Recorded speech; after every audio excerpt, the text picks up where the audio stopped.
Greetings everyone, Slizzle466 here, and in today's video, we're looking at some of the best wild decks to climb with for May 2021.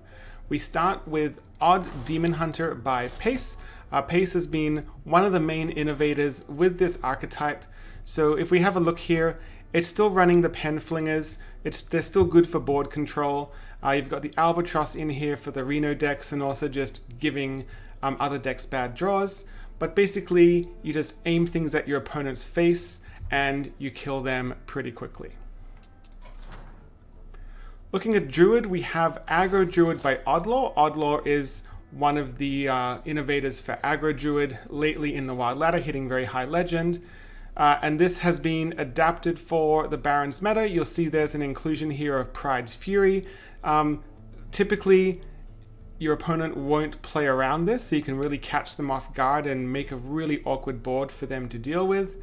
But otherwise, it's just your Aggro Druid, spam out your hand. If you don't win, you can try and reload with Ferocious Reader, but otherwise, the games will be pretty quick when you play this deck. Now, this is an interesting one. This is a Jade Druid list that I picked up from the China server.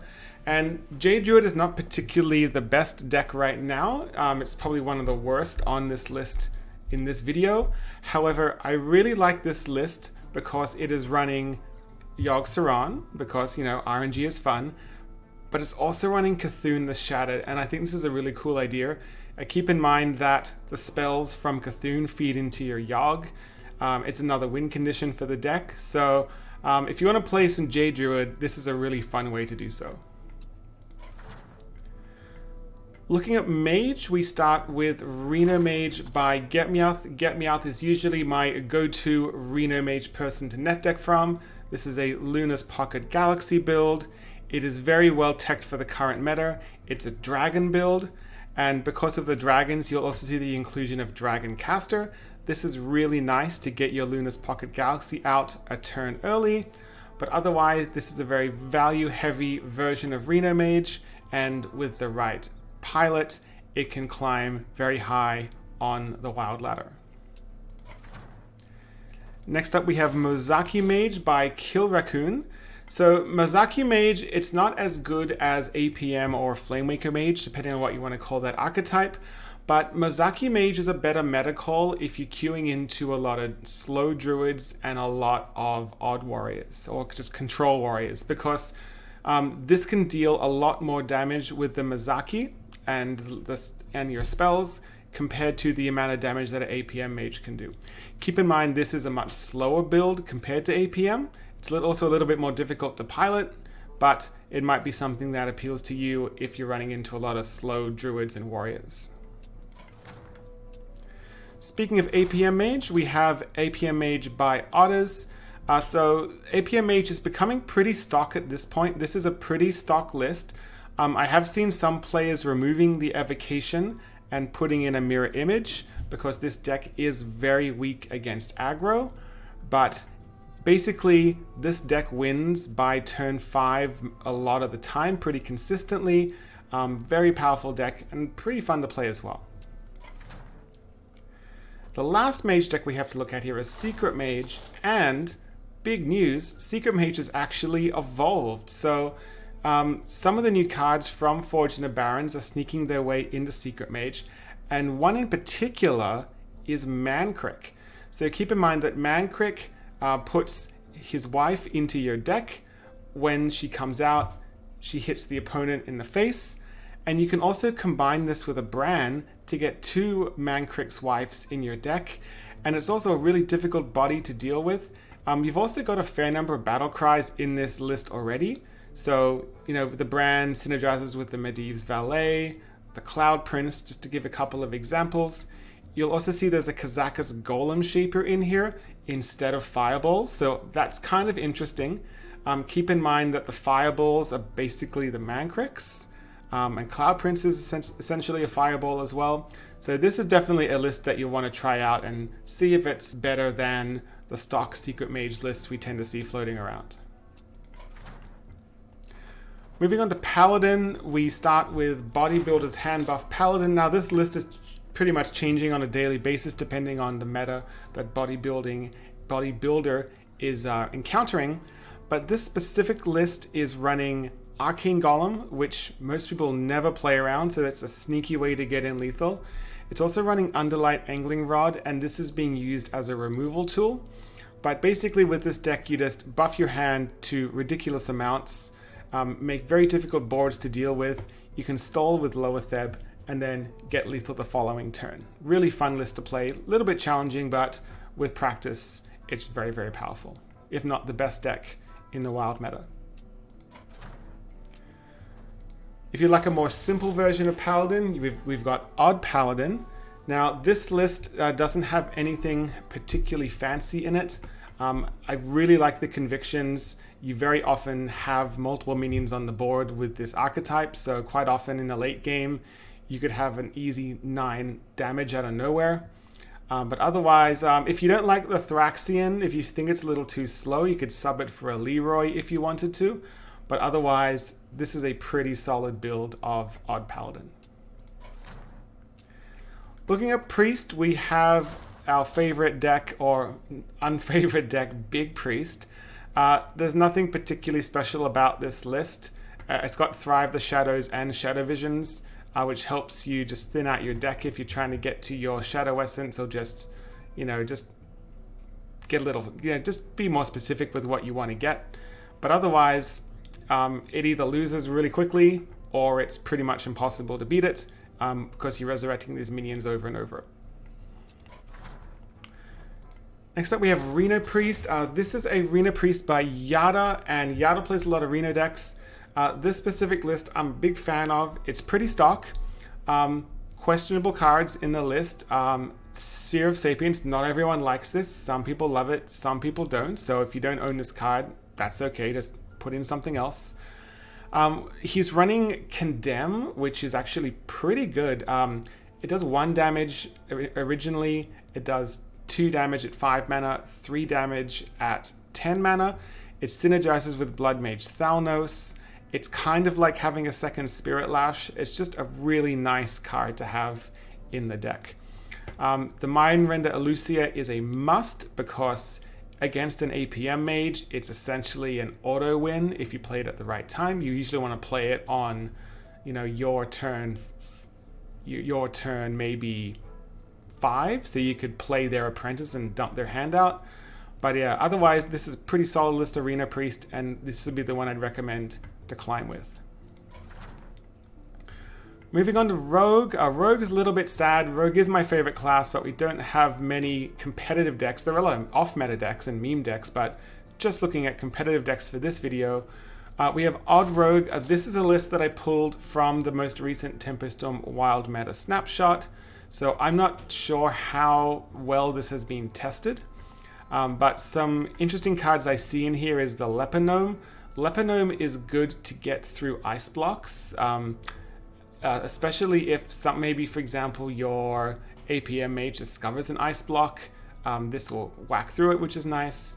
The Sinister Strikes are also nice to sneak in lethal. I've really enjoyed the inclusion of Sinister Strikes lately.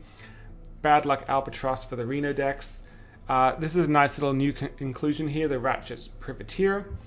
But otherwise, I'm actually going to test this one myself and see how it goes, and I'll probably get back to you in a future YouTube video, because Odd Rogue is probably my favorite archetype.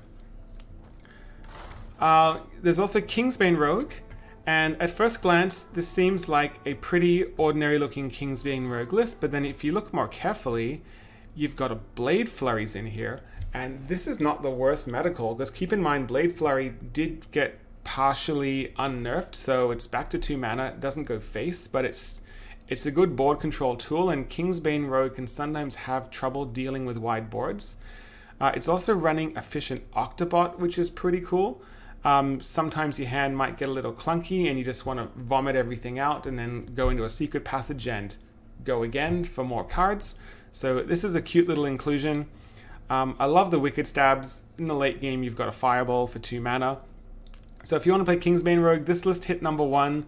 It was either on the Asia or the Chinese server, I can't remember, but this is definitely a list that you want to check out. Moving on to Shaman. Sorry, Shaman fans, but we only have one deck here. it's Murloc Shaman. Of all the Murloc Shaman lists I've seen, I probably like Blue Trains the most. It plays very similar to Aggro Druid, where you vomit out your hand, you recharge with Underbelly Angler, and you sneak in lethals with Nothing Can Stop Us, and every fin is awesome. Moving on to Warlock, we have quite a lot of Warlock here. Warlock's always been pretty good in Wild. We have Corbet's Control Warlock, so some people call this cube lock without the cubes, because that's essentially what it is. But this is a very solid list. It's running Cult Neophytes instead of the Firewatch posts, which got nerfed. But otherwise, if you want to play a very value-oriented, grindy Warlock deck, this would be the way that you do it. If you'd like something a little faster, you could go with Discard Warlock. Now, this is a list by Mr. 37 that's been featured on multiple websites for months now. Nothing's really changed with Discard Warlock. Discard Warlock just got so many tools from expansion to expansion that it's pretty much saturated at this point with like optimal discard tools. But if this is something you want to play, it's not running any new cards, but it's a very solid list to climb with. Darker Warlock, even though Penflinger got nerfed, Dark Glare is still an incredibly strong list, archetype I should say. And this specific list caught my eye because it has Stone Tusk Boar in it. And also this player, I don't know how to pronounce their name. This player is usually a very high legend. And so I just think the Stone Tusk Boar is a really cool inclusion. Especially since you're running Power Overwhelmings. You can get more Power Overwhelmings with your Tamsin. So this is a really nice way to sneak in lethal. We saw some players running, what's it called? The 3-mana guy. We saw the 3-mana guy, Arcane Golem. Some people are running Arcane Golem, but I think Stone Tusk Boar is a better choice just because it's 1 mana and it's really a lot of damage out of nowhere.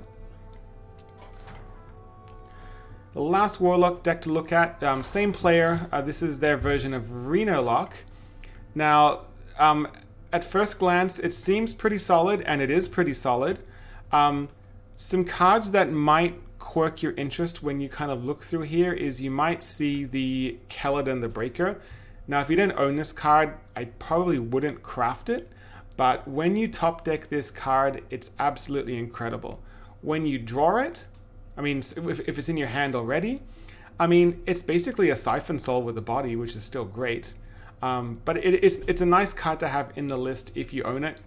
I really don't like the Ticketus. I know Ticketus is fun, but I played a lot of Reno Lock last month, and the number of times that I pulled Ticketus off my Void Caller were incredible. You will notice that there's no Arch Willow in this list, which I also agree with, because my Arch Willows would always pull my Ticketus. It was very frustrating. But overall, this list is not too greedy. You'll notice there's no N'Zoth. N'Zoth is just a little too slow in the current meta for Reno Lock. But this is a pretty optimal way to get up the ladder if you want to, playing Reno Lock. And to round out our decks, we end with Warrior, looking at Odd Warrior. So this specific list, it's pretty stock. There's nothing particularly fancy about it. The brand Cold Light is a wonderful combo, helps you deal with Reno Priest milling their pieces. It also just helps you win sometimes because your opponent might be drawing really fast. Maybe you're playing against an APM Mage. They draw really fast and then they're almost in fatigue, and then you kill them by fatiguing them to death.